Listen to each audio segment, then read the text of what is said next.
Hello, everybody. Check out the view of the backyard. It's kind of nice. Hopefully, maybe you'll get to see some geese walk in. There's an eastern wood pewee on the wire there in the middle of your screen. Kind of a nice thing. So, if you're here watching, say hello in the chat. I know I haven't been here in a while. Hi, Mom. You're here on Facebook, I see. Nice to see you. Glad to be back. So, got a lot going on today. A lot of things I want to talk about. Wasn't here last week because it was Mother's Day, and I know that, you know, some of you saw that I was hanging out with my mom, and we were doing some nice drawing together. And I checked in. I did try to stream live from my phone for a little bit, but it wasn't working as well as I wanted it to. That's okay. Hopefully all of you got to spend some time, some quality time on Sunday in some capacity.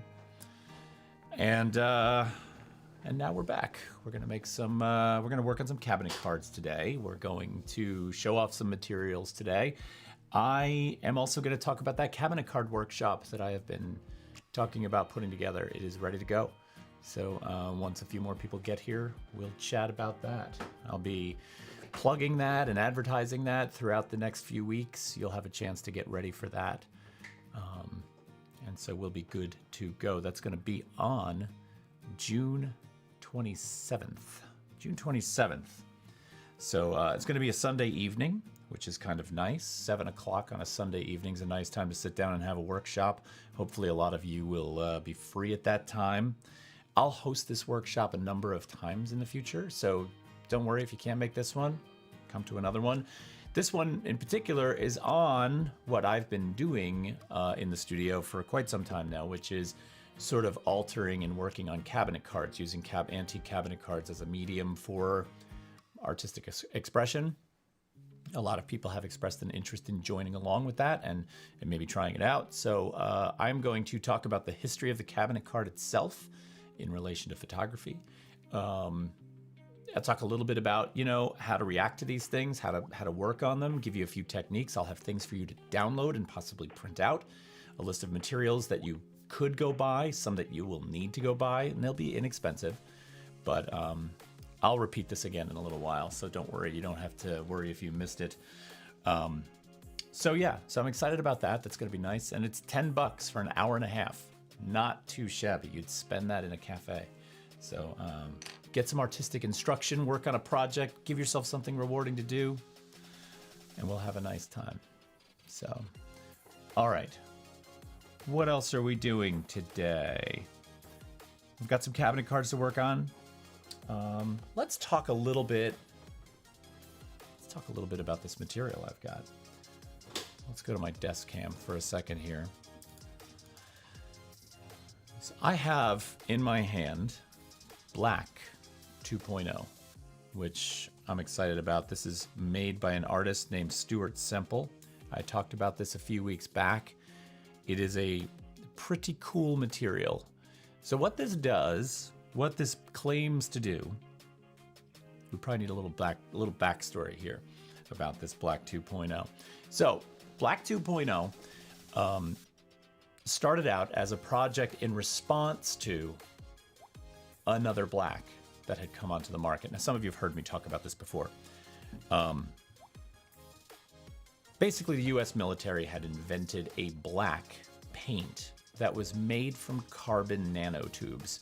Those carbon nanotubes actually absorbed light because they were a physical... Hi, Amanda. Nice to see you. You got to get your hands on this stuff. So carbon nanotubes have a physical structure to them. If you can think about the word nanotube, tiny, tiny tube, it has this like physical vertical tube structure, like a honeycomb, but much smaller, that when light hits it, it gets sucked inside. Okay, now the fact that they're made from carbon and they're probably also pigmented, the blackness as it absorbs light becomes more black. Okay, so the plan for these was probably to paint jet fighters, and you know, even when you shine a laser beam on this black, the laser disappears. It gets sucked inside. It's it's crazy. It's a cloaking. So the military works on this, and a very well-known artist named Anish Kapoor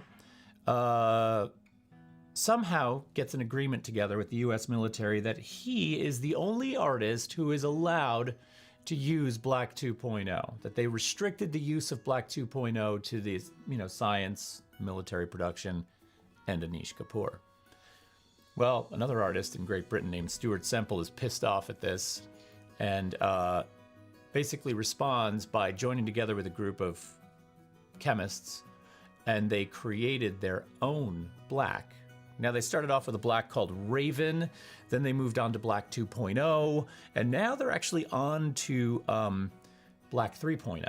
So I'm already, after getting this a week, at a step. I haven't tried Black 3.0, but I have tried this. At the time, and the black that was created with Anish Kapoor was called Vanta Black. Semple's black is Black 2.0. So, when you go on Stuart Semple's website, which I'll throw in the chat in a minute, he says in there, any artist can buy this, except Anish Kapoor, because he's trying to get back at him. It's kind of a joke. I would imagine Anish Kapoor has tried this and has already responded in social media about it, but whatever. This is good stuff. When it was first created, when the Vanta Black was first created by the military, if you could prove that you were an educator or a scientist and you wanted to order a sample of Vanta Black to actually work with, to experiment with, it cost you hundreds of dollars for a tiny little bit, smallest amount. And I was like, no, I'm not gonna, even though I'm an educator and I could prove that, I wasn't gonna spend hundreds for a postage stamp of paint. So Semple comes out with this stuff. I'm excited to try it. And like I've said before, if Vanta Black was a 100 on the 0 to 100 blackness scale, Black 2.0 is probably a 99 or a 98, somewhere in there. It's also easier to work with. This can be brushed on. It's water soluble.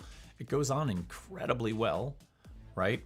Whereas Vanta Black needs to have temperature control. I think it actually needs to be baked. If you touch the surface after you paint it on, you actually crush the carbon nanotubes and thus mar the surface, sort of destroying the effect.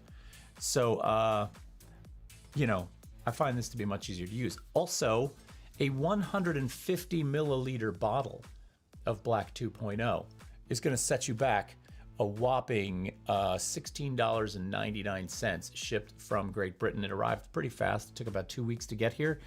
And here we are. So, as you can see on the screen, these two cabinet cards I've worked on, I did a little bit of work with this Vanta Black. And as I move this around in my various, look at the sheen on the card and look at how it vanishes in the face.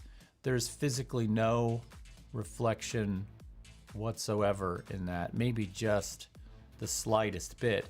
And I'm sure the cameras are not going to do this justice, right?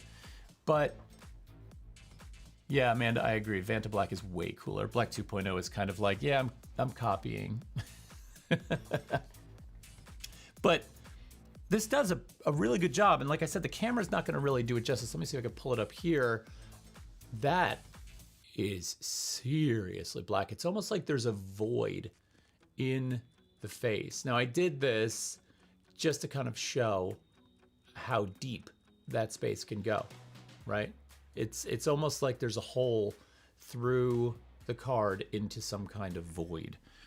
And then I decided to try and paint on top of it. Like, how would other gouaches, how would other materials react to sitting on top of the Vanta Black? And it also had kind of a nice response.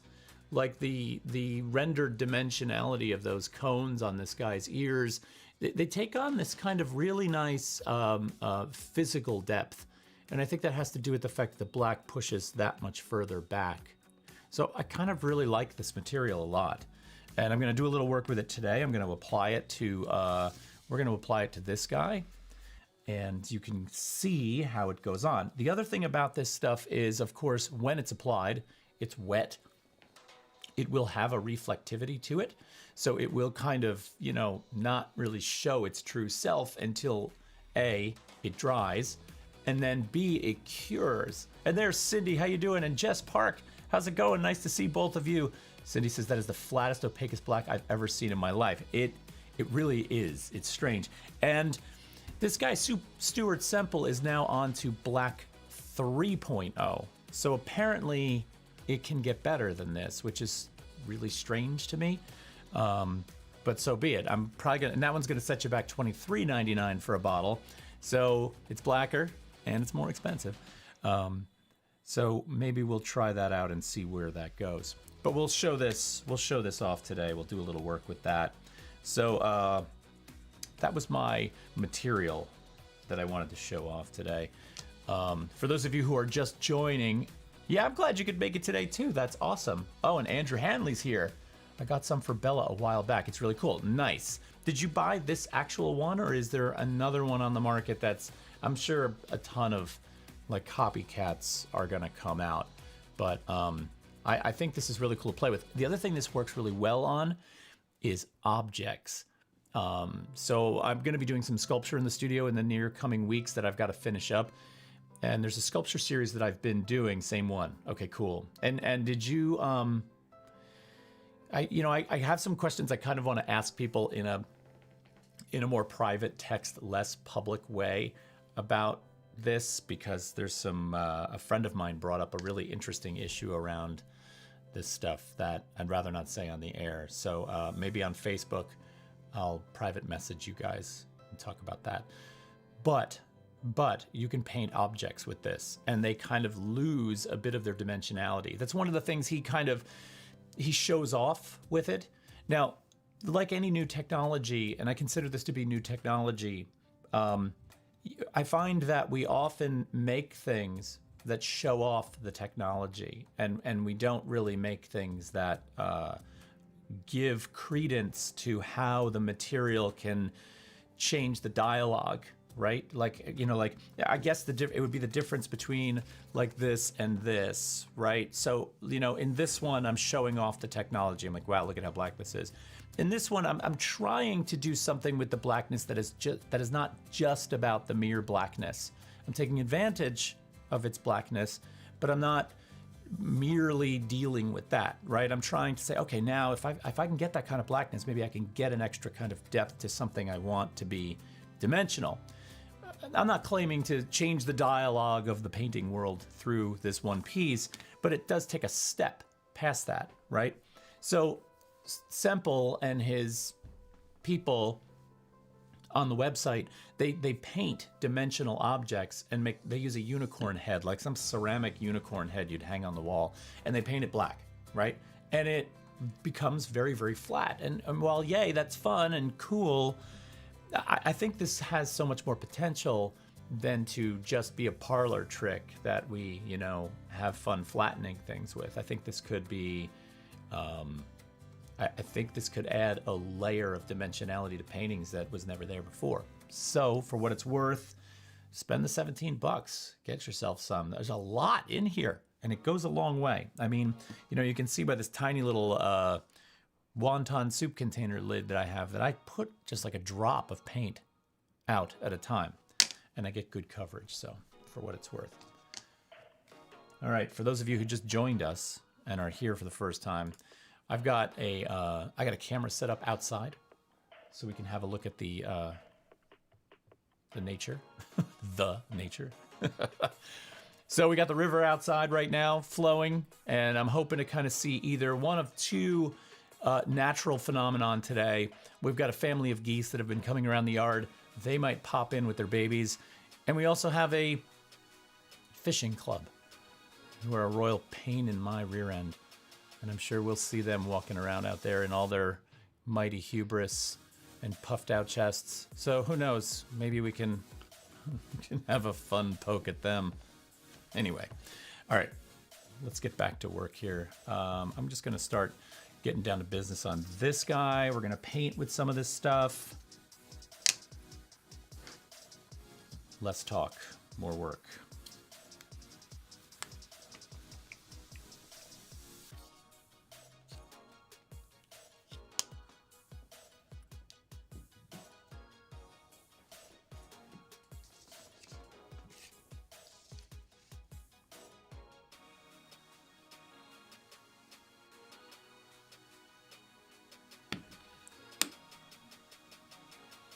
That is like the size of a pea. Just a pea.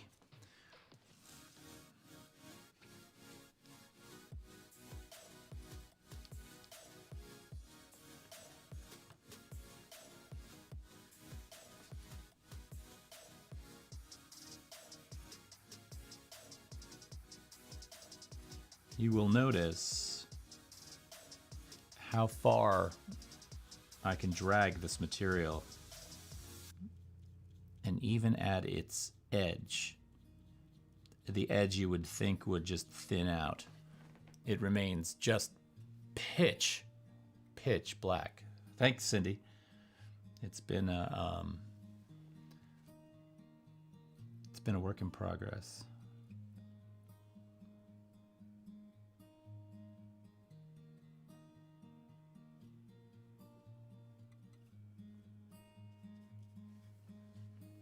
I think I want my brush to be a little bit, I'm actually rinsing my brush right now because I want a little more flexibility in my bristles. One thing I want to work to do in this is just get my brush stroke out as best as possible, which is not easy given the blackness of this. It's hard to like look across it and see where the stroke is. I mean, it's not impossible, right? I can see it because it's wet. But I have a feeling that any brush strokes left behind might work against the overall effect. I did see a guy online who thinned this stuff out and sprayed it through an airbrush, which was interesting. I don't really use an airbrush, that's not my thing. But if it was your thing, that's another possibility.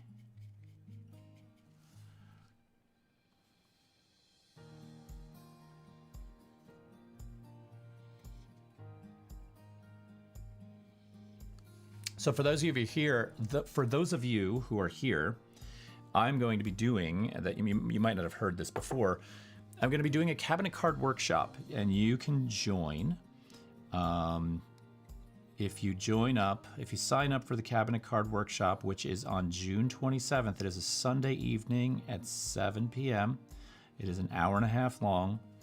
And if you sign up, you will get an email. That email will be coming out this week, by the way. You won't get it right away. But you'll get an email that will tell you a couple of things. One, what are the essentials? What do you need for the workshop? Two, what are some suggested things around, how you might like to work on these? Three, I'll be sending you PDFs.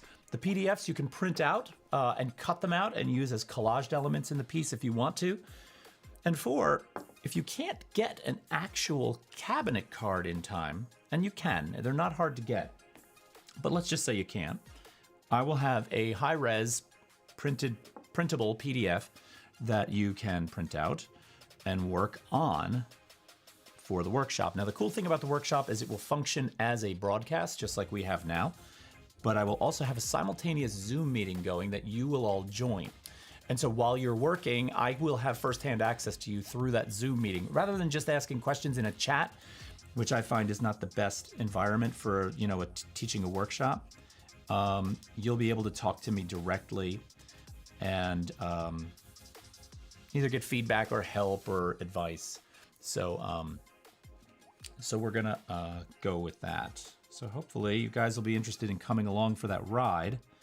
I've gotten some expressions of interest on this already.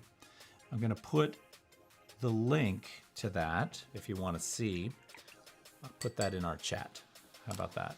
Let me throw that in there. Let's see if I can just stick that in there. Bam. So if you go to that link, you will be able to see the sign up page for that and check it out. I mean, one nice thing about a workshop like this, I think, is that you spend an hour and a half with a group of people all doing the same thing. You get to see their work.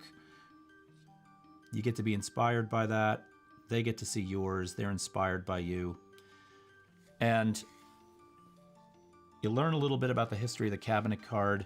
You learn a little bit about yourself. You have a good time.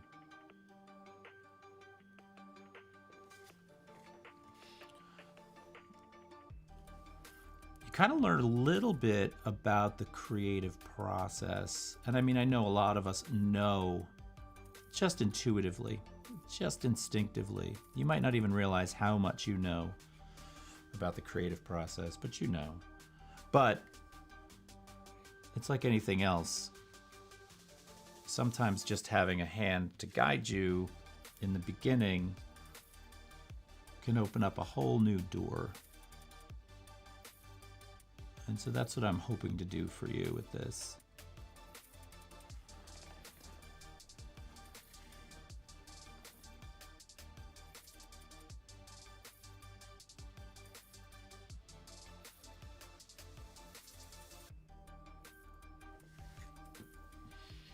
Well, he looks snug, doesn't he? Looks like we got a little brush stroke over here going on. We want to get that out.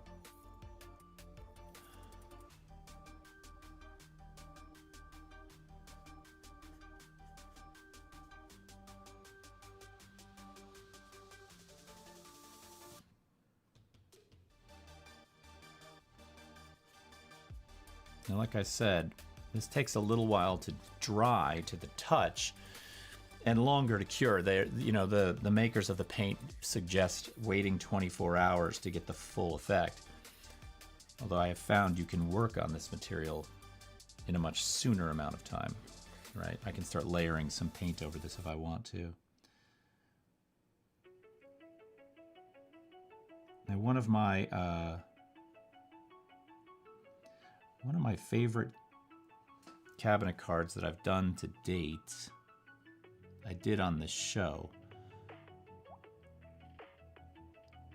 It was the guy that his head was sort of suspended above that green fluorescent ball with the sticks that came up out of his head. Let me see if I can find that for you. Well, you know,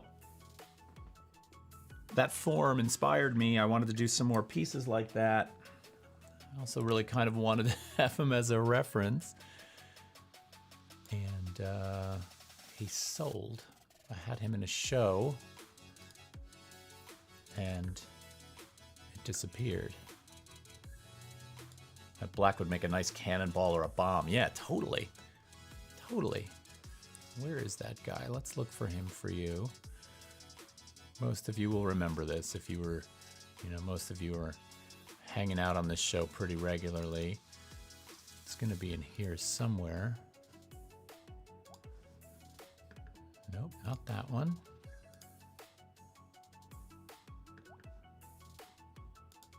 Here he is. Let me show you this guy.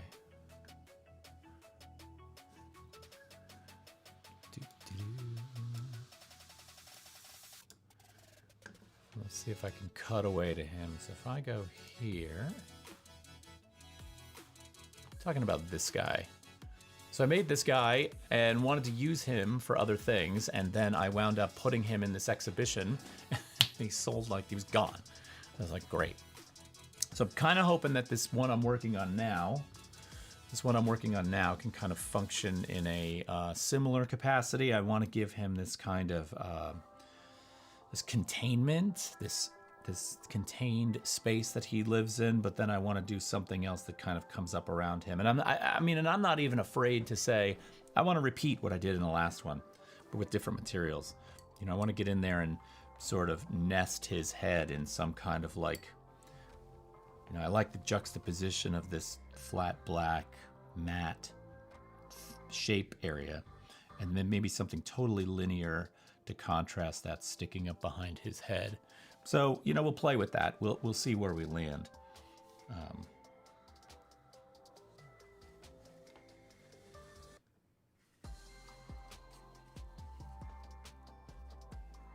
Kind of just want to work on rounding out this bottom a little bit more.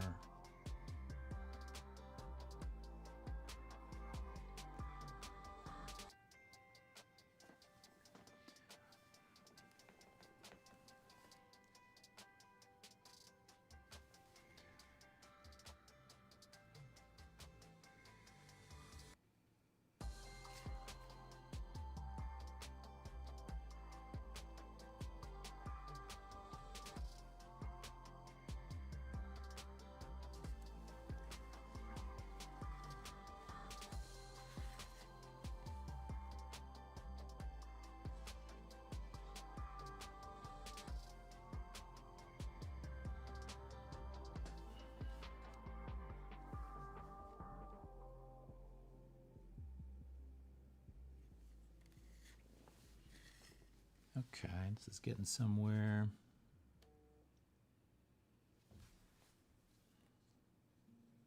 Bring this down a little bit more. I've got some art trivia today. You guys can play along with that. I found a site that does art trivia. And some of them are really hard. Like really hard.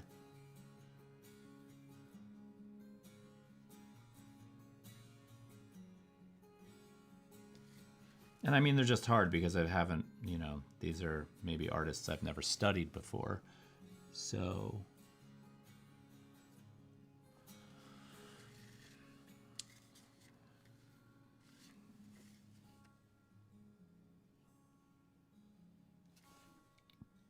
now, of course, you guys know the rules. If I give an art trivia question, you're not supposed to go look it up.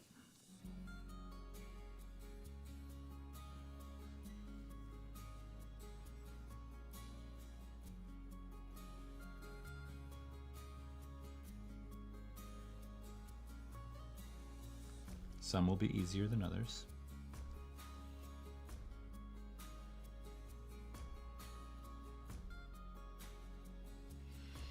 I want this guy to oddly, you know, one thing I've done to some success in some of my drawings that I really like, it's like a go-to thing for me is, you know, putting in a drop shadow to kind of fill out this sense of space. What's weird is to try and put a drop shadow with a void. It seems like they go against one another. But maybe we could try that and see what happens.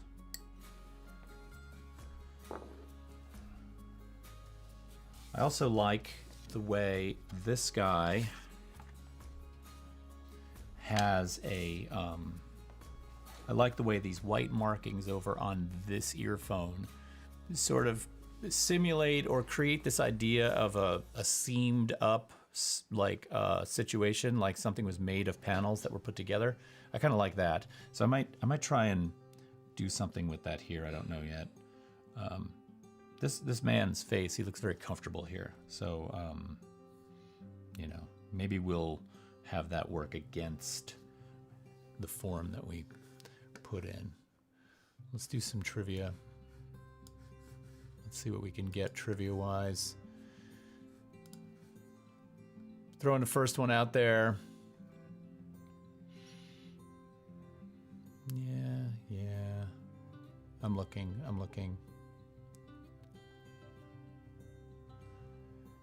Oh, that's a good one. Still going. Hold on a minute. Oh, come on. That one's ridiculous. Some are so easy. That one's too easy.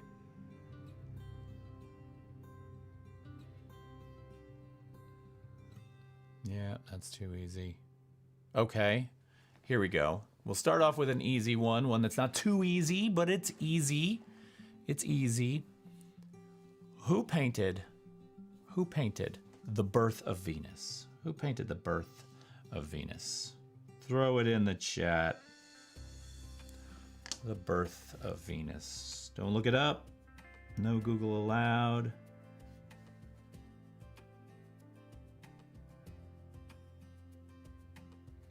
This painting's nickname is Venus on the Half Shell.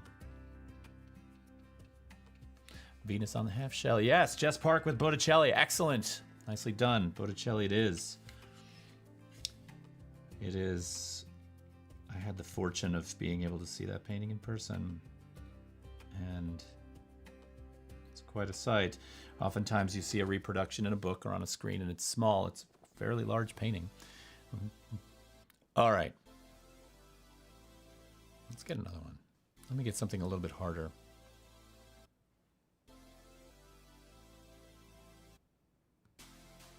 Oh, there was one earlier.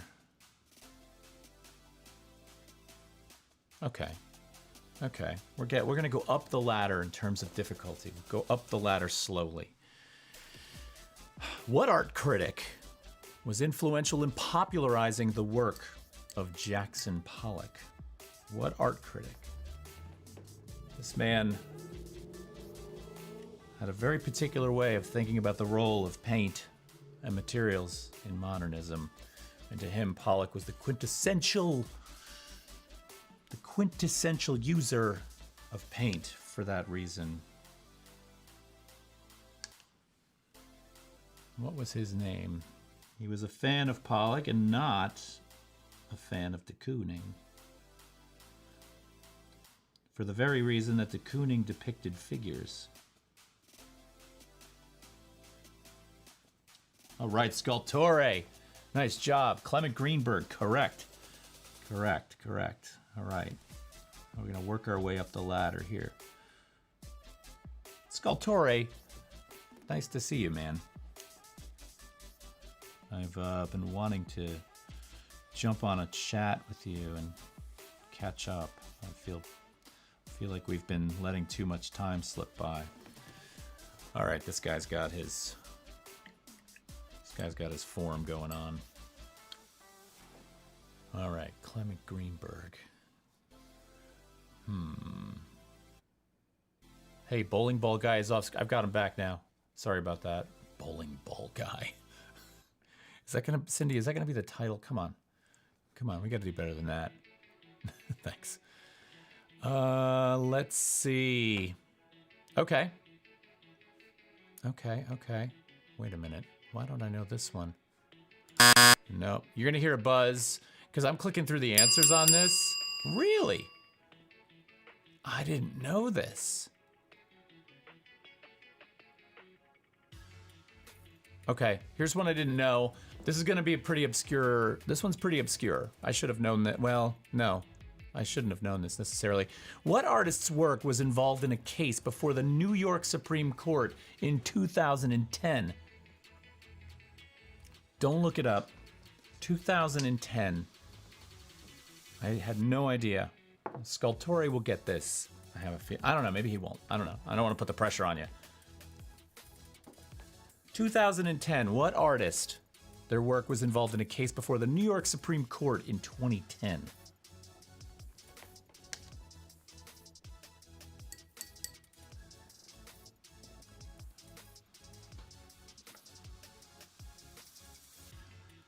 My hint will be coming. I can give a gender hint. Richard Prince is a great guess, but not the answer. And it is actually a woman. And I'll tell you this, Sculptore, I never would have guessed this. Like if I had to guess 5 artists, right? You know, I would have gone with Koons. Prince is a good one. Richard Prince is a good one. I think you're thinking, was it Richard Prince who did the Instagram, the paintings of the Instagram posts, or the prints? I should say the photos of the Instagram posts. I think that might be Prince, and that would have been the guess I would have had. But no, not him. This one surprised me. Marlboro Man. No, not that. This is a woman.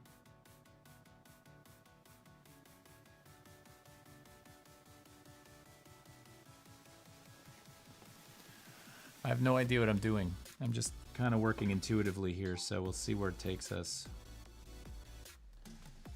All right, I'm going to give you the answer. You guys ready for the answer? I want you to look this artist up when you get a chance because her work is actually somebody we've been thinking about doing on the show. Her work is monumental in scale. Like monumental in scale. Julie Meritu. Her last name is spelled Mehretu. And it says here that Meritu's work was the object of the Lehman versus the Project Worldwide case before the New York Supreme Court. The case involved legal issues over her work and the right of first refusal contracts between her then gallery and a collector. So, Julie Meritu, weird. All right. Maybe we need to back off a little bit here on the obscurity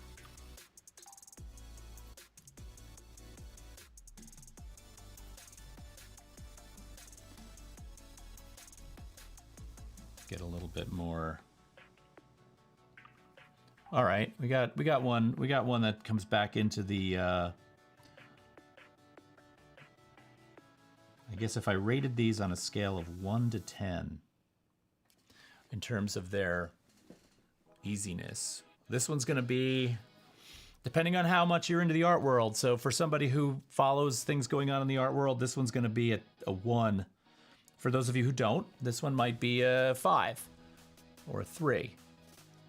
What artist created a 43-foot sculpture of a West Highland White Terrier puppy?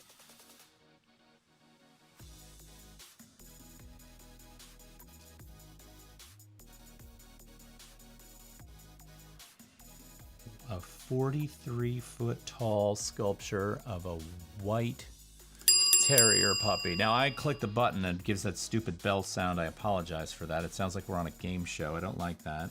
I should silence that tab. Sculptori nails it with Jeff Koons. Yes, correct. Can I mute this tab? Mute the site. There we go. Now you won't be able to hear that bell going off. Jeff Koons.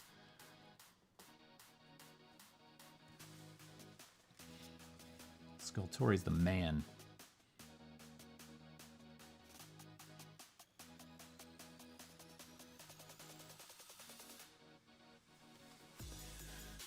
Okay.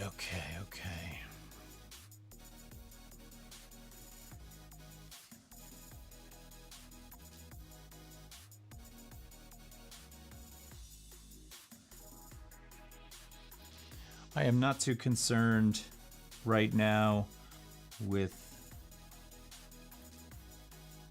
my white. I'm kind of working liner brush style to drag out these lines. I probably will go back in with my black 2.0 and trim these up a little bit.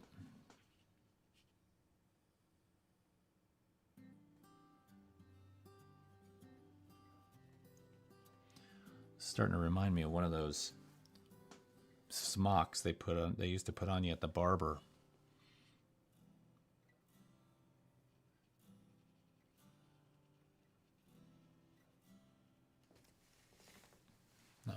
Not bad. All right. Let's see. Let's get another one going.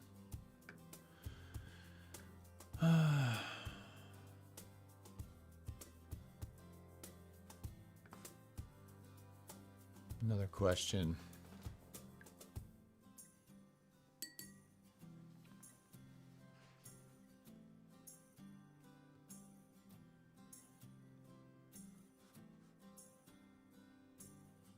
I saw a good one on here earlier that I wanted to use, and I've lost it. And I could just cite it, but there's one thing in it, one detail in it I'm forgetting. And so I want to make sure I get that right. So we'll see.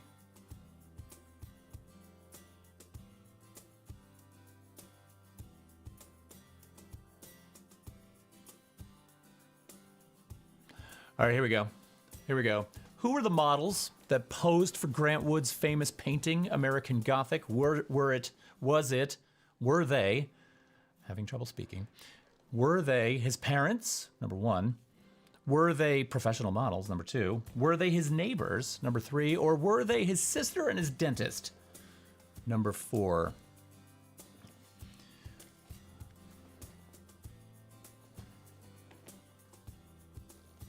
Your choices are his parents, Grant Wood's models for American Gothic, his parents, his neighbors, professional models, or his sister and his dentist.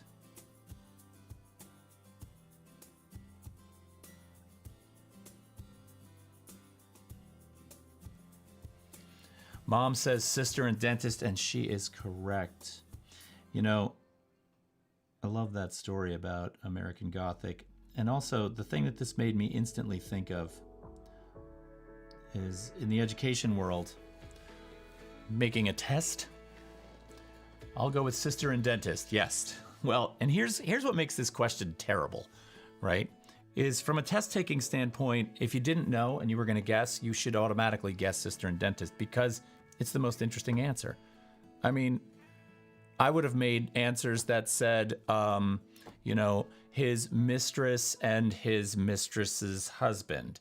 Like really like juicy examples of who they could have been, right? Jess Park, yes, dentist and cis, correct. So I'm looking at 2 simultaneous chats right here, by the way. So sometimes I have to bounce back and forth. But, give 4 answers that all kind of have similarity so that you kind of make it challenging. But that's besides the point.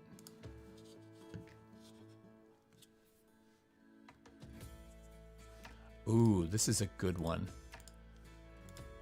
All right, I like this one. Here we go, everybody. What is the only work of art Michelangelo ever signed? By the way, when you get this stuff on you, this Black 2.0 gets on you, it's like a henna tattoo. It stains. It's brutal. What is the only work of art Michelangelo ever signed? Now, I could give you... Mom says Grant Wood is one of my favorite artists, so I knew that. Well, when we went to the Grant Wood show at the Whitney, we posed in front of that for you. We did that for you. All right, I'm going to go back in and just hit some of this white up with some...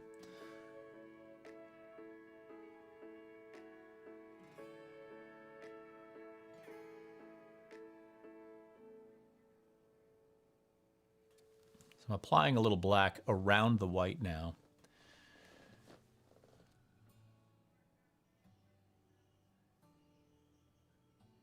So I can thin that white line down. I want to get that under control. I don't love it as fat as it is.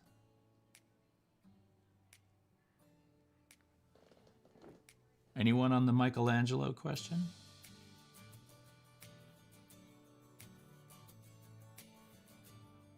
The only work of art Michelangelo ever signed. Do you need some choices to choose from? Do you need me to throw some out there so you can think about it a little bit? Anyone want to take a stab without the choices?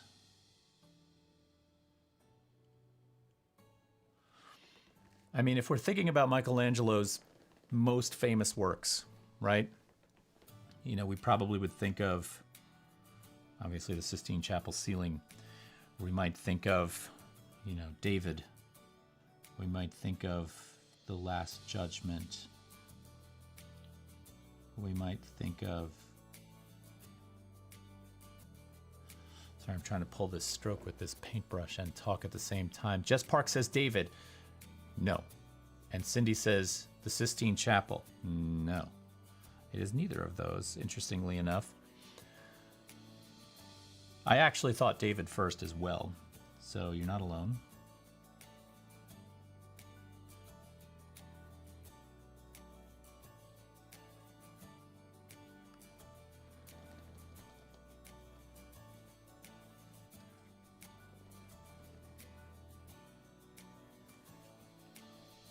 All right, I'm going to give it to you. As soon as I get this brush stroke in, I'm going to reveal the answer and a little bit of history about it.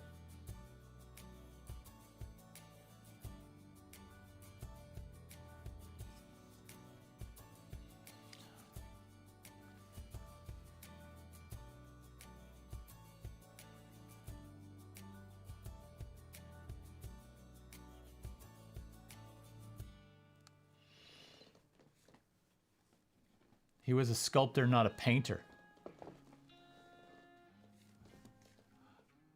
Well, I see that in quotations. Who said that?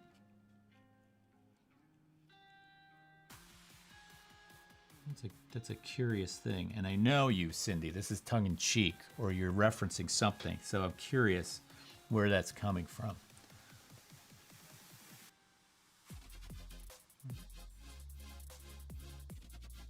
Well, and given your statement that he was a sculptor, not a painter, or maybe it's not your statement, but it is a piece of sculpture that he signed. So that's what he said when they asked him to paint the ceiling. Oh. Yeah, well, he proved that wrong. The piece of work that he signed, the only piece of work that he signed, was the Pietà, which is housed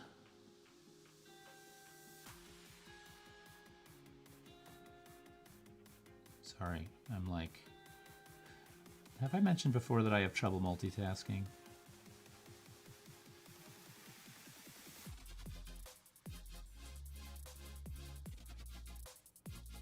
There we go. That's housed in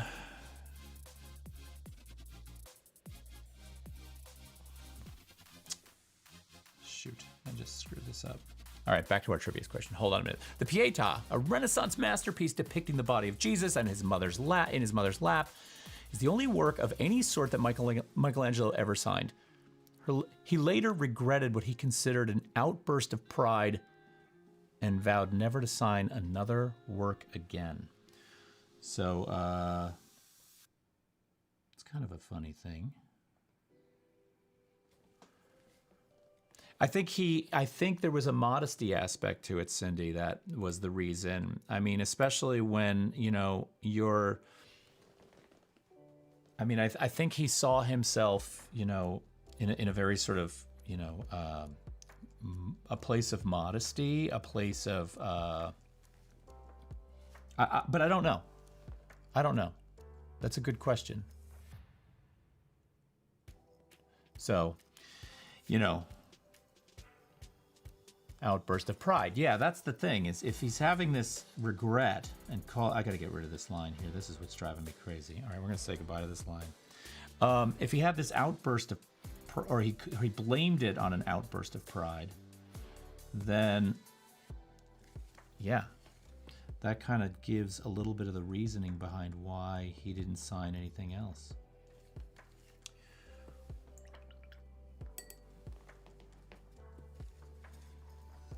All right, let's get another one.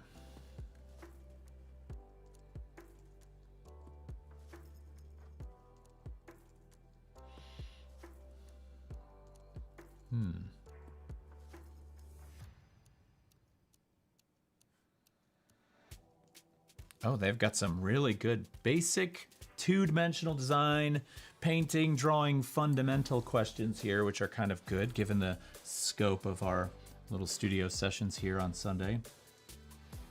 So this is an opportunity for us to have a non-trivia learning moment, because I don't feel like this is useless knowledge. I feel like this is important. And there's 3 questions in a row, all right? So any color plus white is a what? What do we call any color plus white? It is a what of that color? Who knows the word? Let's bust out these 3 things so we know our terminology going forward. Any color plus white is a what? A tint. Correct, Sculptori. Thank you very much. Now, any color plus black is a what?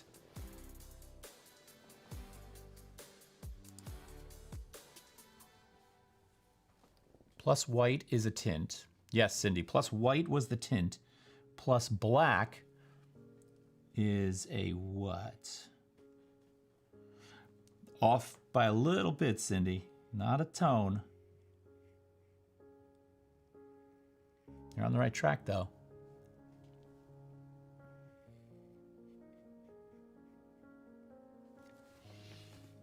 Any color plus black is a shade. Correct, Sculptori. And then the last question is any color plus gray. I've got a little bit of an issue with this plus gray, because if we're really truly mixing color, yeah, you can mix color with gray for sure. But any color plus gray is a tone. That's the one that's tone. Shade is black. Everybody's answers are popping in. I can't tell how fast they're going in comparison to what I'm saying. But you're all on the right track. Yes, so any color plus white is a tint. Any color plus black is a shade. And there's Ben Hagenbush. Hello, Ben. And any color plus gray, I think what they're trying to say is the answer is it's a tone. right? But I think the tones can be made through other means than just adding gray, right? So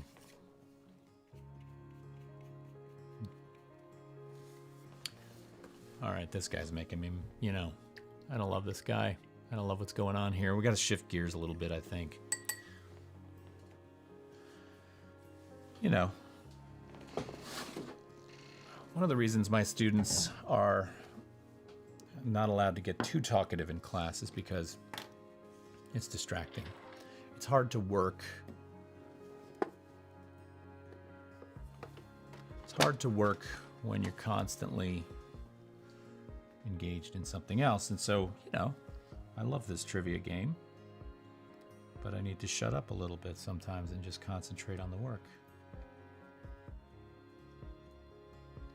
So I'm going to mix up a little bit of gouache. Something pretty basic here. And let's get down to work with some branch work. I'm going to throw a little bit of a nice deep blue together with a raw umber. I'm just going to deepen that in a nice way. Ben says that looks great, man. I appreciate that. I appreciate that. I'm not feeling this one today. We were talking about the Black 2.0 paint and just kind of doing some demos with that.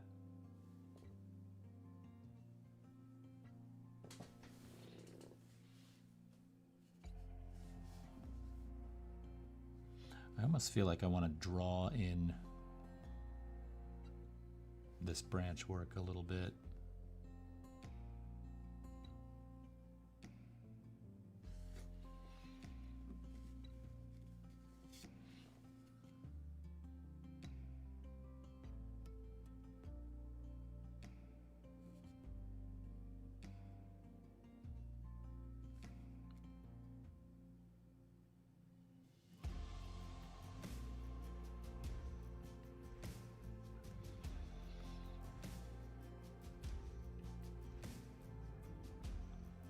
Well, I'm glad you could make it, Ben.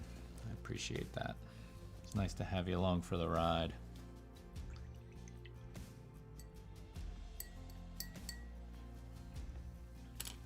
Let's get a better better implement.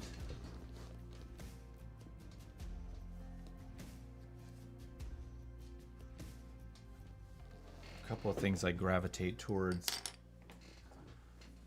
for this is I got this awesome Faber-Castell Aquarelle pencil. It's a 4B, but it's water soluble and it leaves a nice dark mark. So what I tend to do is I'll sharpen this to a really great point using my traditional sharpener rather than a knife. And then I'll dip it in water and it makes a fantastic black mark.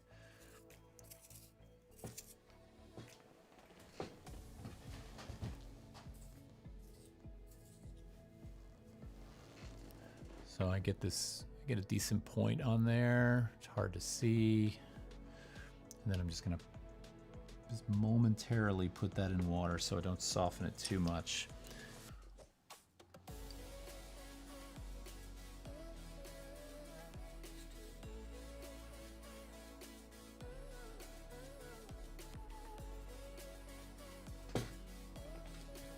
Of course, I'm starting out dark on these. I'll layer up something on top of it later to get it a little bit lighter. This feels like it goes down behind his ear and tucks in back here, so we'll just throw that in there.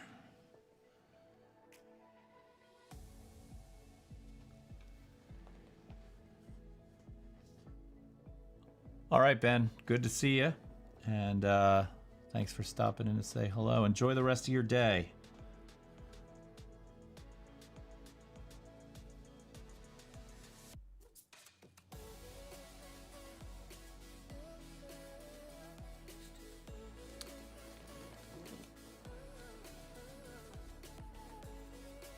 All right, let's get another question up here. We need another trivia question. Nope, not doing that.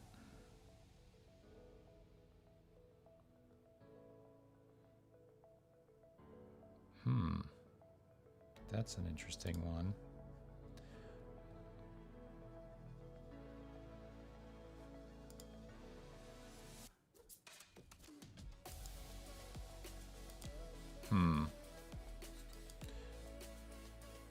Still looking, still looking, still looking.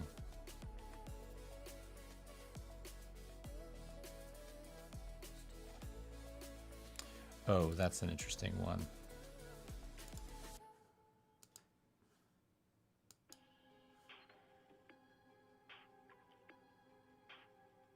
Well, this is a... All right, let's do this one. This is going to be a tough one. This is going to be a tough one. Let's see let's see if anyone can get this one. What female surrealist did Andre Breton call the sorceress who left too soon?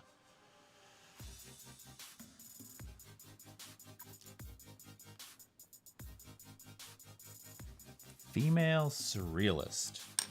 Not a term you hear too often because they never got their due.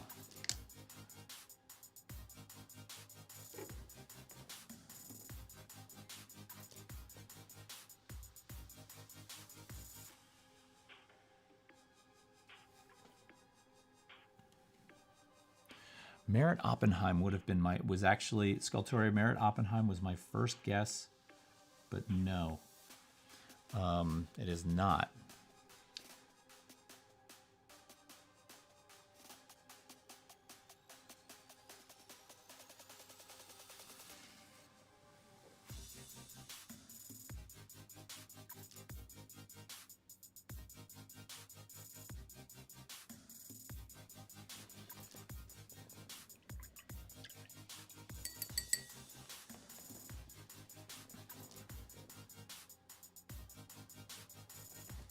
This is one that's not a common name. I mean, Oppenheim is one that...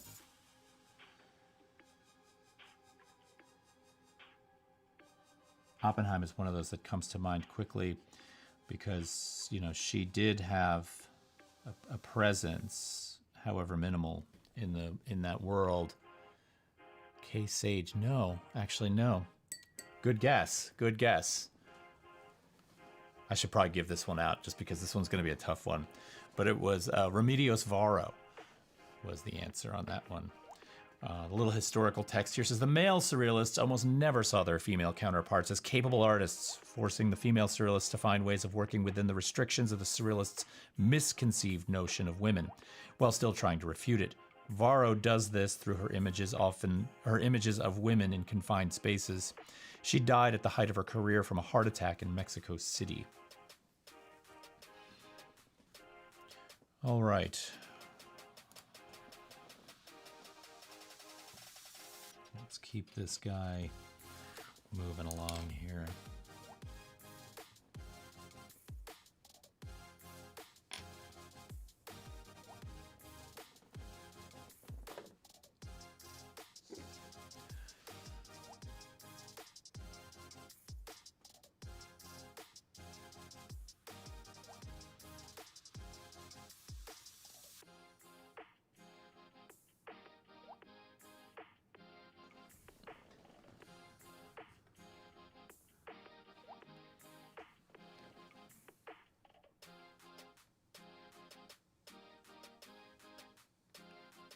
Well, I've got a question. I've got a question that goes towards Terry, my partner in crime on the large glass, and, well, partner in everything else for that matter. I think she'll like this one, if she's listening. I'm not even sure if she's watching.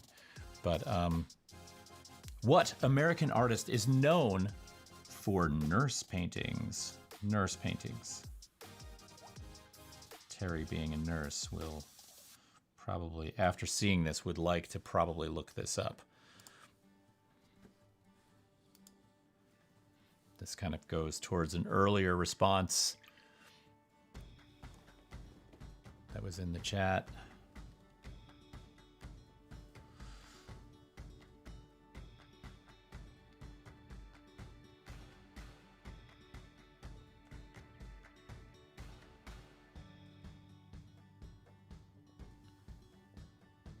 Nurses for Art says Gil Elfgren. Ah, you are here. No. No. Although I'm pretty sure Gil is known for nurse paintings, so I don't think that's a wrong answer, but that's not the answer here. Shepherd Fairy, no. You're hammering away at it, though. This is somebody you'll probably want to go look up after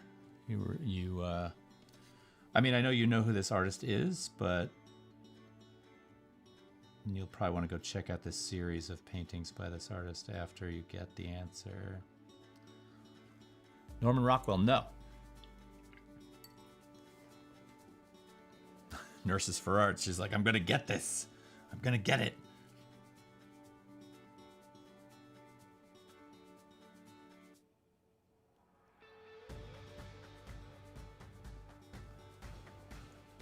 Sculptori says Walter Robinson, no. Did what? I want to look those up.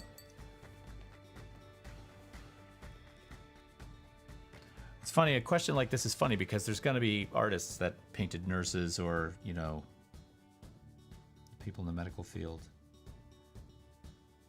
So I don't know if these are necessarily wrong answers. They're just not the answer that we're looking for, right? It's Richard Prince. Richard Prince. Nurse paintings are a series by Richard Prince inspired by the covers and titles of pulp romance novels. Titles include Surfer Nurse, Naughty Nurse, Millionaire Nurse, and Dude Ranch Nurse, the books from which they were copied. In 2008, the painting Overseas Nurse fetched a then record-breaking $8,452,000 at Sotheby's in London. So, nurse paintings are hot. Overseas Nurse.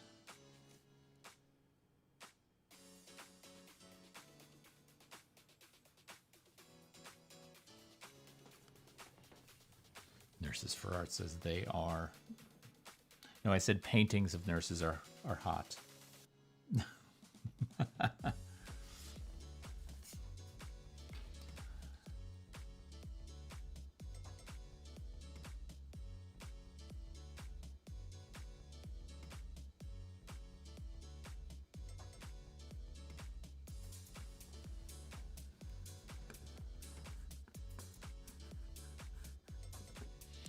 All right.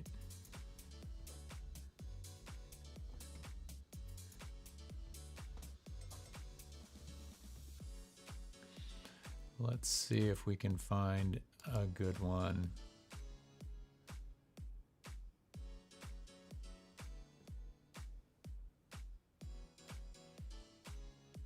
Oh, wait, let's check the backyard. Let's see if the geese are here. Should we look? Let's see what's going on out there. Nope, no geese. There's two families of geese. One of the families has, and we saw them downriver, there has to be 15 baby geese in this family of geese. It's absolutely insane. The one that's here has like 4. But we see them from time to time, so I thought I'd set up this camera to hopefully maybe spot one of them, if possible.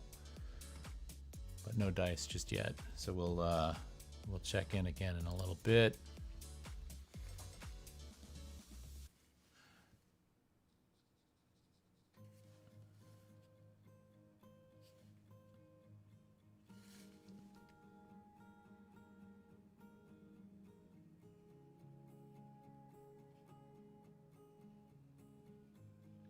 And trimming out these lines like this with this black paint, with the black 2.0 paint, it's tricky because it does like to activate the dried gouache and drag it along with it. So in terms of the way it coats, it does a great job. In terms of the way it lays down, you know, like and kind of moves and flows, great job. Nice paint. But when it grabs a hold of another pigment, I mean, as any normal paint will, right? I don't expect this black to be so powerful it can obliterate like a white that gets added to it, for example, because that's going to be kind of tough to do. And this guy's not looking great because of that. Like I'm actually really struggling here with how to manipulate this material. But I have to admit that for me, this is part of the fun, because this might wind up looking really bad. And that's okay with me, because I'm figuring things out about where I can take this material and where I can't. And I think that's something we need to remember when we make work, is part of the process is about learning about what you're coming into contact with.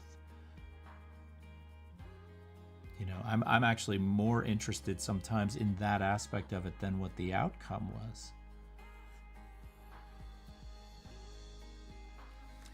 So, for what it's worth,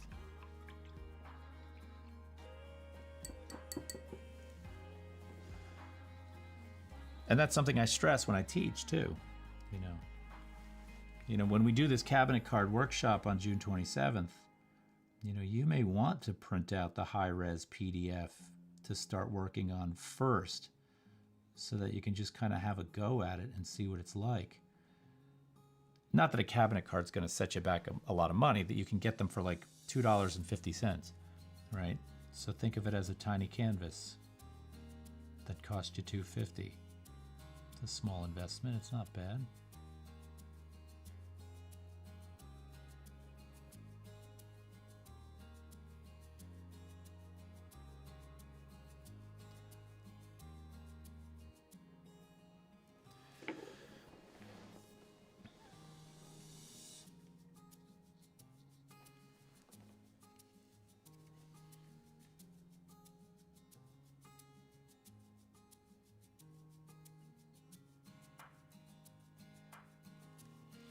All right.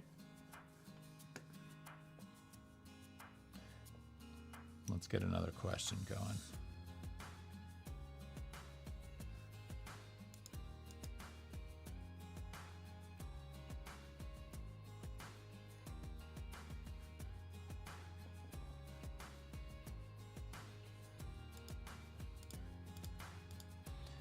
Okay, question.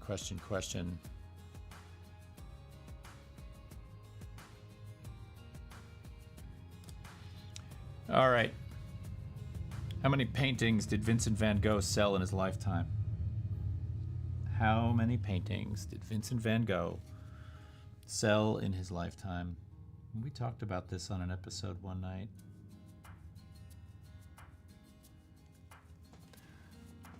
Y'all got this? I know the knee-jerk answer to this. I know what someone's gonna say. He made, just so you know, he made more than 900 paintings in his lifetime. Poor Vincent. Cindy says 0, and Mom says 0. Unfortunately, you're wrong. And you're like, wait, what? Yes, that's a myth. It is a myth that he sold none.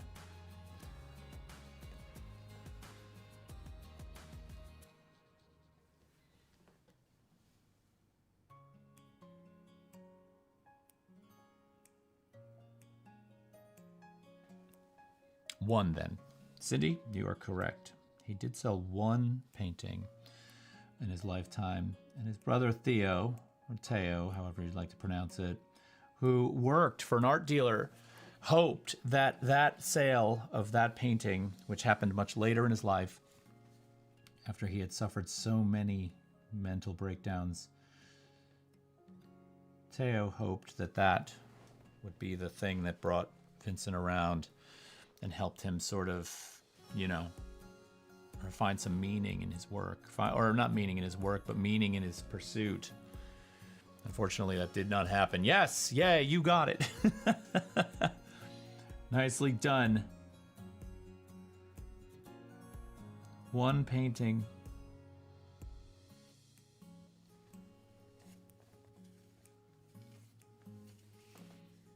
His wife was very, I won't say solely responsible, but I think she was to some degree solely responsible for rescuing so many of his works after he died.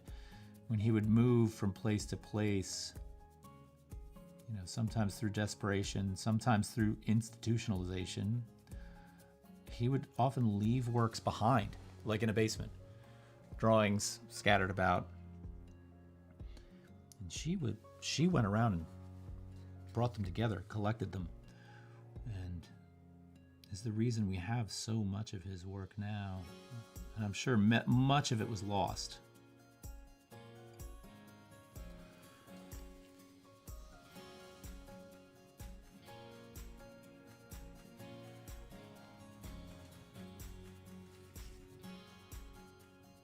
I like this white outline on this guy now. This is bringing it.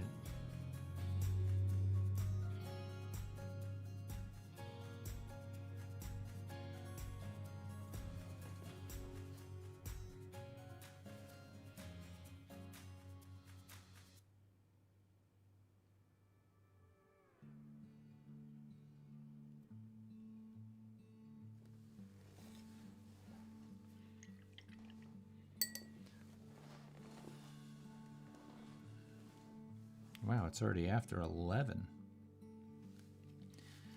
Where has the morning gone?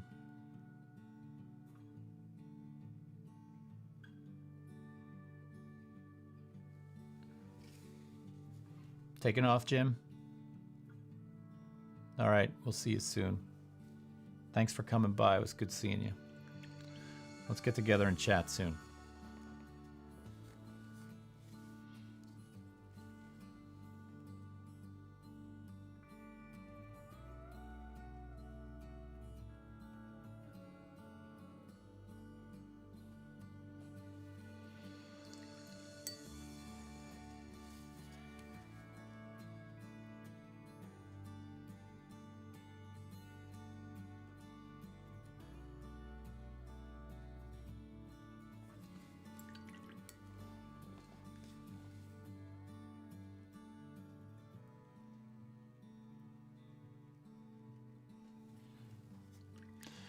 By the way, if you're interested, our show this coming Tuesday night is going to be fantastic.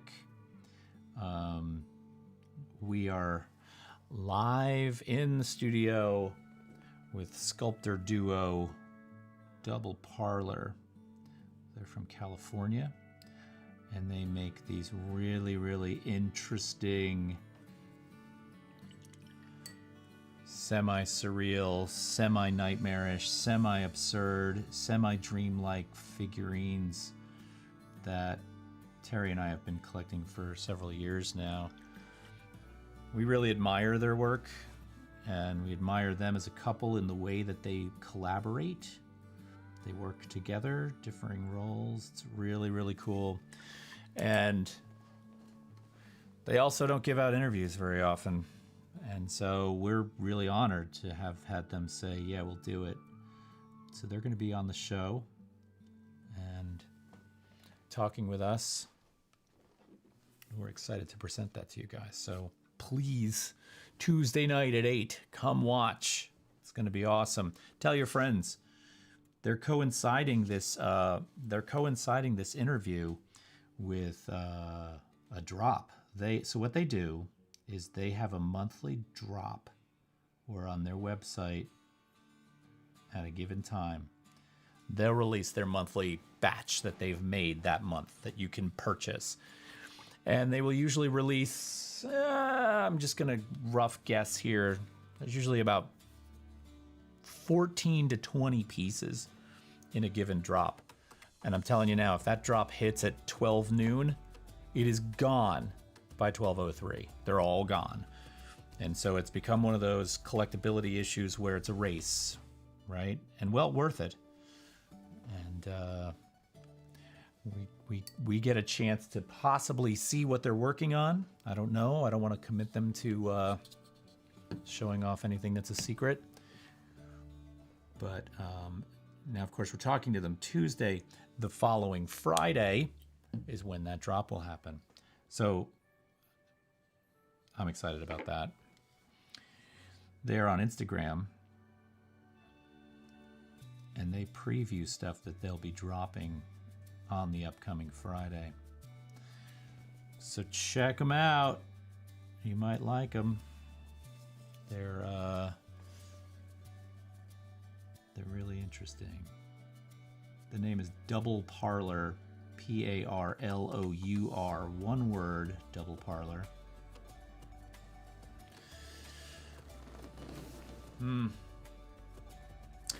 It's rare that I do a work on the show that I don't like this much. But this guy's really bugging me. I kind of hate him. So what do you do when this happens? What happens? How do we right the ship here? All right, so let's borrow from some things we've seen before, right? So I'm looking at this guy over here. I like the way the end points of the lines create these little finials, these little flares that sort of look a little bit like a gramophone horn or a flower of some sort. Maybe this guy needs that. Maybe this guy needs some kind of like bottom edge, right? To sort of make sense of this white line. I don't know. So let's do something with this. Let's dig into this and maybe try and be a little bit more adventuresome. I'll start with that flare.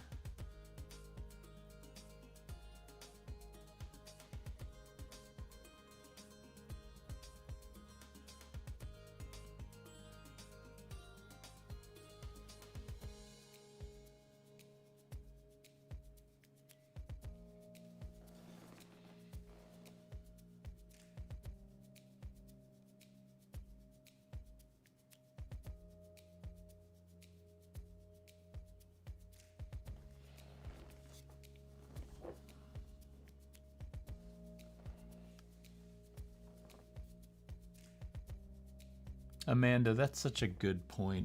Could it be that I'm thinking too much about the piece that sold? Yep. I'm stuck on that thing. You got me.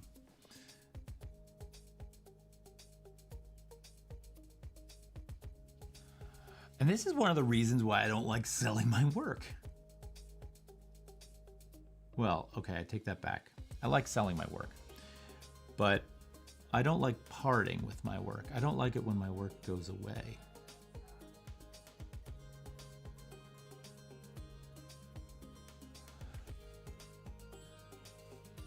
So maybe it is that.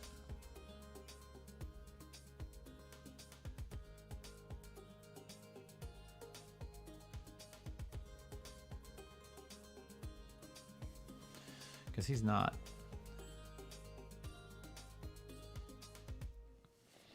He's not it. He's just not it.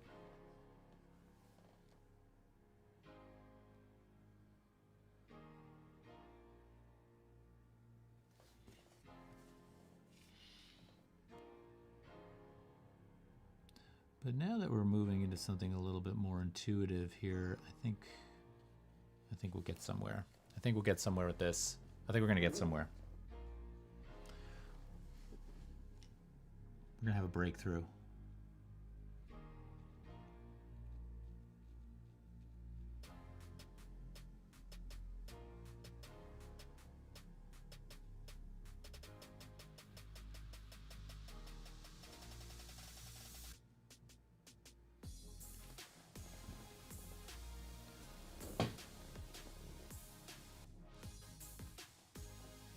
Maybe untether from that thought and let this be whatever it will be. Agreed. That is some sage advice right there. And I just had a very tongue-in-cheek moment in my head where I was about to say, I really taught you well, but I'm going to give that one all to you. I'm not going to take credit for that. But I do like the fact that here we are 10 years later and you're teaching me. So that's appreciated.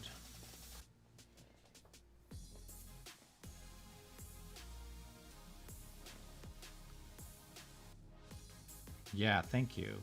I think this is doing something with it. It's funny, I said earlier when I was working on the stripes on this that it sort of felt a little bit like the barber shop drape, the barbershop smock that they put on you. I remember when I was a kid, that big plastic barbershop drape. Even my grandmother had one that she used to put on me when she used to cut my hair. Thanks, Mom. I think it had like it was like a bluish gray with a white stripe, like a pinstripe in it. This reminds me of that somehow.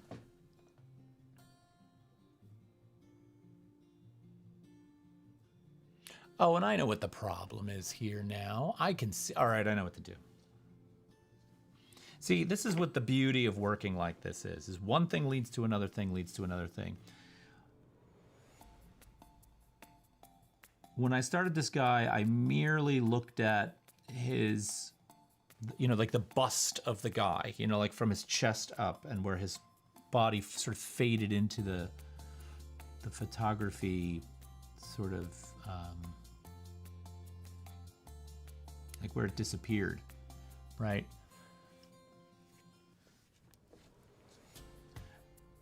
But now each action calls for a new thing. You're saying, no, I'm just relating to feeling the same way. Easy to get attached to an idea of something instead of letting it go. Oh yeah, absolutely. Because also, there's a little ego in that, I know for me, where it's like, I say, I'm gonna do something, and then I can't make it happen the way I thought, right? And momentarily you wrestle with that sort of, no, I said I was gonna do this way, and this is the way I'm gonna do it. But that's really not letting the art speak back and do what it's supposed to do, right? So you gotta let that go.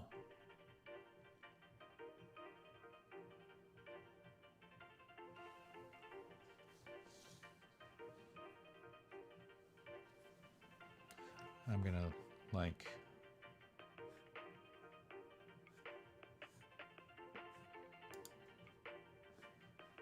I'm gonna look for another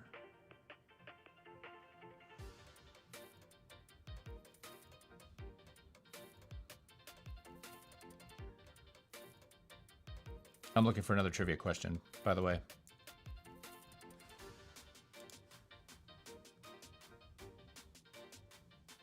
Too easy.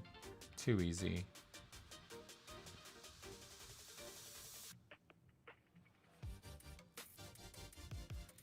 Oh, okay. Here we go. Who designed the Vietnam Veterans Memorial in Washington, D.C.? Who designed that? To me, it is the best work of sculpture of all the D.C. memorials in its brilliance. The Vietnam Veterans Memorial. Who designed it?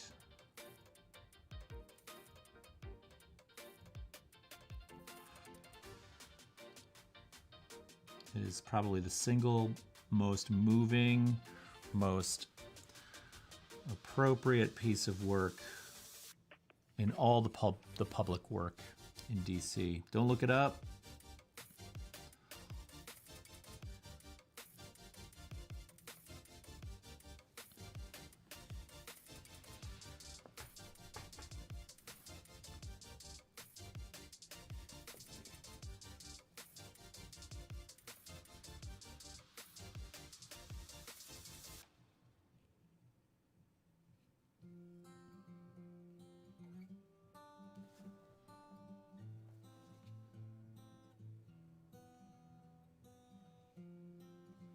Anyone? Vietnam Veterans Memorial, Washington, D.C. Designer?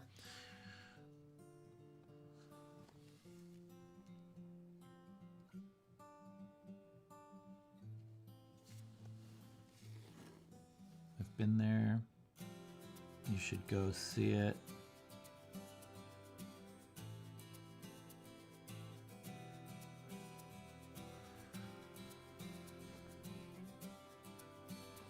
Everybody's engrossed in their work. Everybody's working on a drawing, maybe. I hope you are.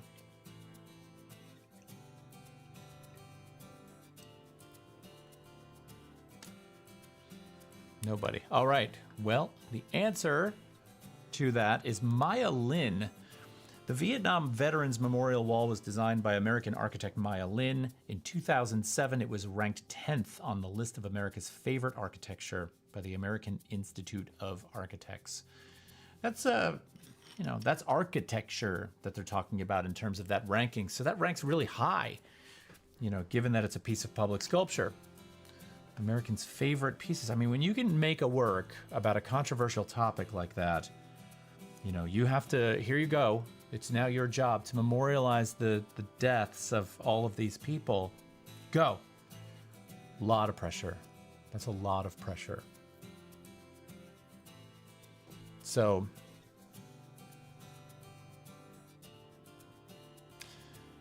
let's see. Let's do another one. We did that one already.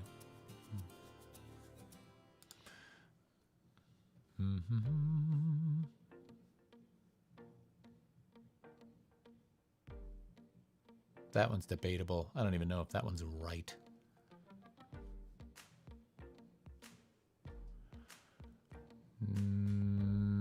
No.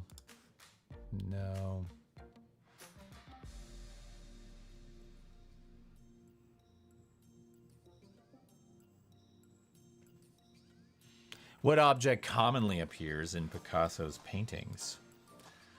What object commonly appears in Picasso's paintings? This is another one of those that's sort of like, I could say a number of things. A chair. Am I wrong? Probably not. What object commonly appears in Picasso's paintings? Who wants to take a stab at that one?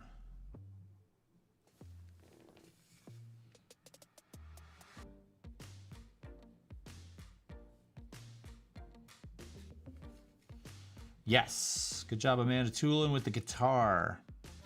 Nicely done.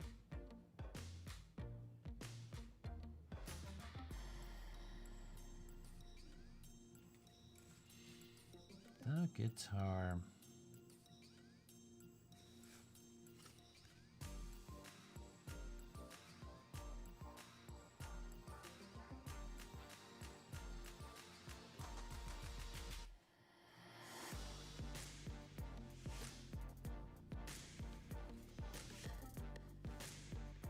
Got to bust out of this timid, reluctant thing I'm doing and get down to business. I got to get to mark making. I got to get to building this thing because this guy is starting to really just take way too long for me to resolve or get somewhere. And it's not about time. I just feel like I've been, like being too fastidious.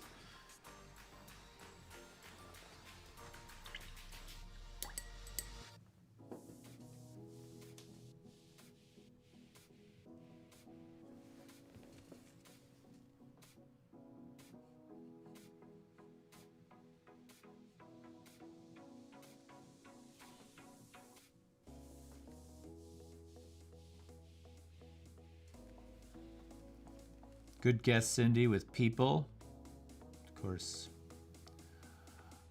I was going to say, I could say a person, but then I worried about the word object, person, objectification, all that stuff. I was like, wait a minute. So, yes, people would have been a primary subject of Picasso's for certain.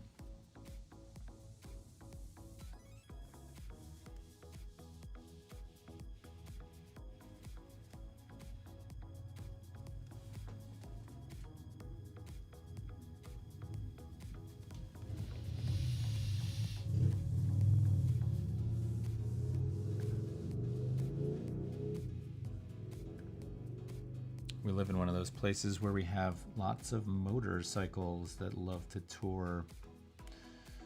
And so you'll hear them coming blasting through my microphone sometimes. It's not on my list of favorite things.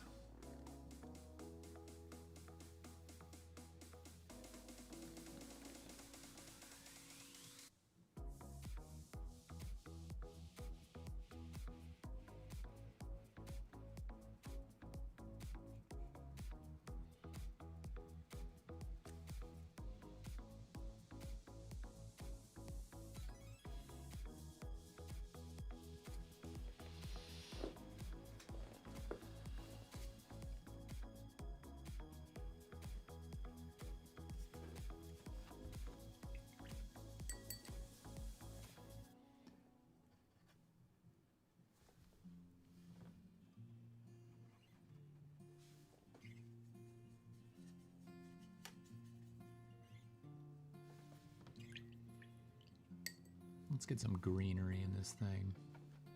That actually is probably going to help.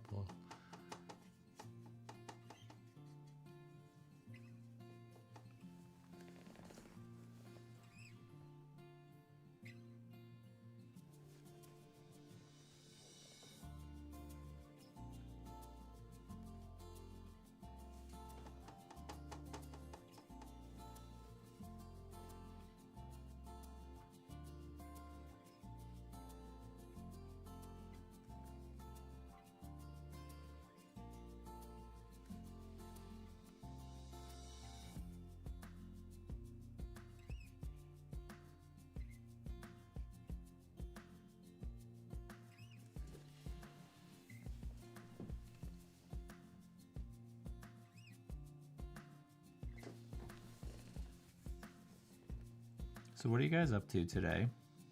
What's the plan? What are you working on?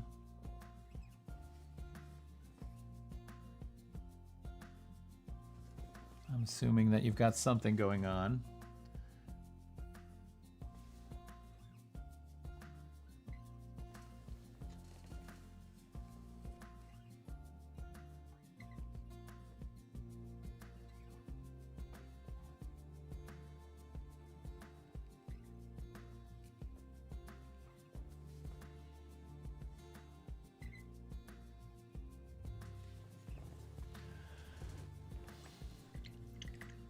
Everyone has gone. They've all left me.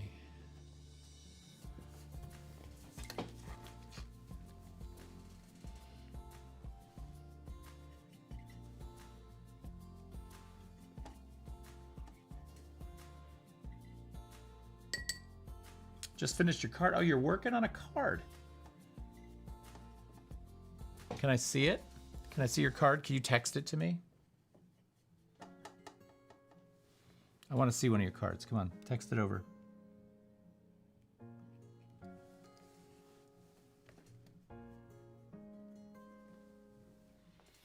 I'm going to a virtual reality place with a friend and then to his house for a backyard fire. Oh, that sounds fantastic. Wait a minute. Virtual reality place? What does that mean? I mean, I like the sound of the fire. That sounds good. But I'm curious about this virtual reality place. Like, is it you're going to this place via a headset and some software? Or it's a physical place that you do VR stuff? Clarify. All right, send it over, Mom. Good. I'm awaiting your... We're awaiting your transmission.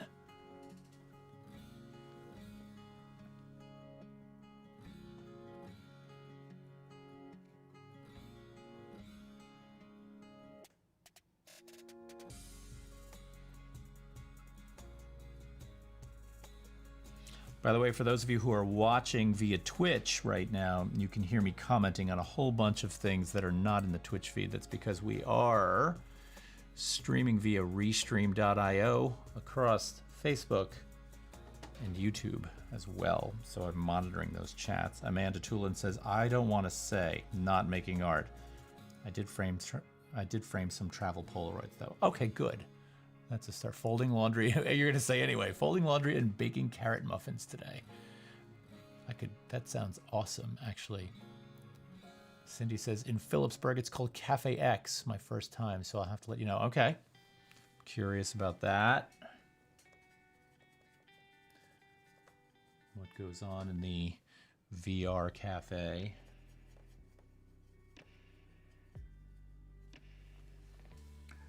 A VR cafe.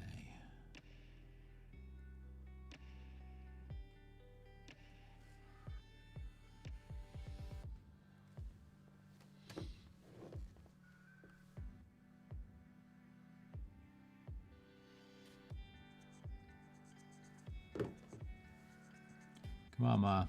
Text that card over. And I don't mean after the show, I mean now.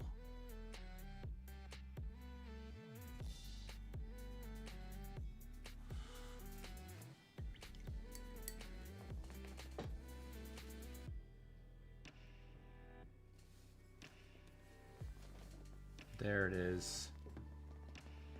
Let's see what we got. Oh, that's awesome. All right. They have board games, PC games, and VR games all in one building. Oh, that sounds like a cool place. This is awesome. I like the mask. Do I get to put this up? I need permission. Do I get to put this up on the show? Can I show people what you worked on today or no? You can say no. I don't want to put you on the spot. I know how that can be like, you know, one of those things, right? So you let me know if I'm allowed to put it up. I can put it up? Nice. Sweet. So this... Mom sent over her cabinet card that she's working on during the show. I don't know why this insists on loading sideways. This is one of the quirks of this software that just infuriates me. I'm not going to have a tantrum on the air.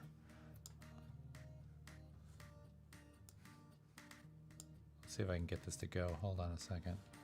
I'm trying to straighten the shot out here so that it's not...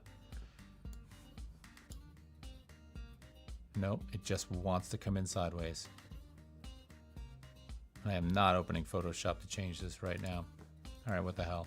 Let's just throw it up there sideways, okay? I can put it up. All right, here we go. Let's cut to the image. Hold on a minute. We need to go solo here. Big old solo cam. Look at that. That's kind of awesome. Right? What a... First of all, I can't tell if that's a hint of a beard on this person or if that's just a shadow. I kind of dig it. Nice work.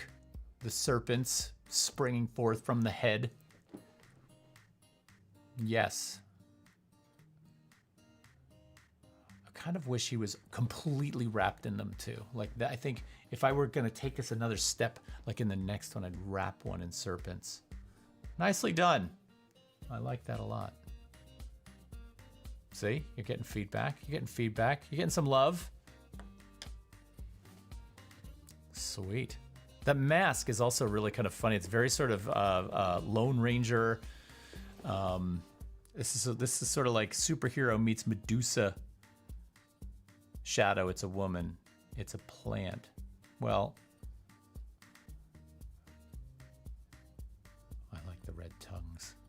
Very cool. All right, we gotta get more of these. When you guys work on this stuff during the show, we gotta get these sent in. You know, I would love that. And the different patterns. Yeah, that was. I thought that was. It's very crude. But you know what? I like the kind of simple approach to it.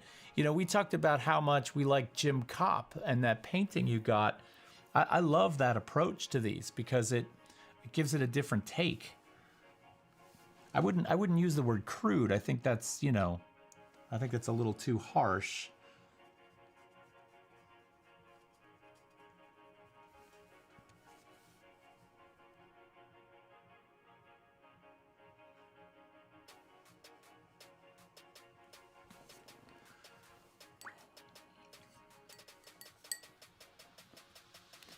course, I need to, I will be cutting out just a hair early today, so you guys know I've got someplace I've got to be. It's about an hour away. And so I'm gonna need to hightail it out of here in about 5 or 10 minutes. But I am trying to get this guy. Jess Park, love both of your cards. Just bought some cards and registered for your workshops. Oh, that's awesome. Thank you. Very cool. Jess, I'm super excited to have you. We're going to do some fun stuff in that. Now, during the week, I will get an email out to you that has, you know, my list of, you know, my go-tos for what I like to use. You can, of course, replace those with what you like to use. You know, you might have a brand, say, that you like better than a brand I use. But, you know, you're going to need to pick up some matte medium, some acrylic matte medium, you know, just to coat the card. And then, you know, if you've got different implements that you like to use, a particular pencil, a particular pen, colored pencils, gouache, watercolor, acrylic, black 2.0, you know, whatever comes to mind. And I will also include a PDF that has some very interesting collage elements in it that I will make up for you. You'll be able to print that PDF out and then cut those things out and actually glue them in. So, you know, even an Elmer's glue stick is something that will come in handy in this. I mean, you can use traditional PVA glue, archival PVA, if you want. PVA is polyvinyl acetate. It's good for everything from art projects to cleaning records. Oh, and it glues stuff too, which is kind of neat. But yeah, thanks, Jess. That is awesome.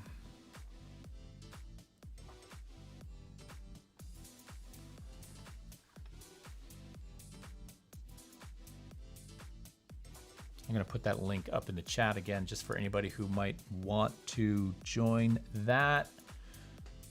It's right there. So if you want to get in on the fun,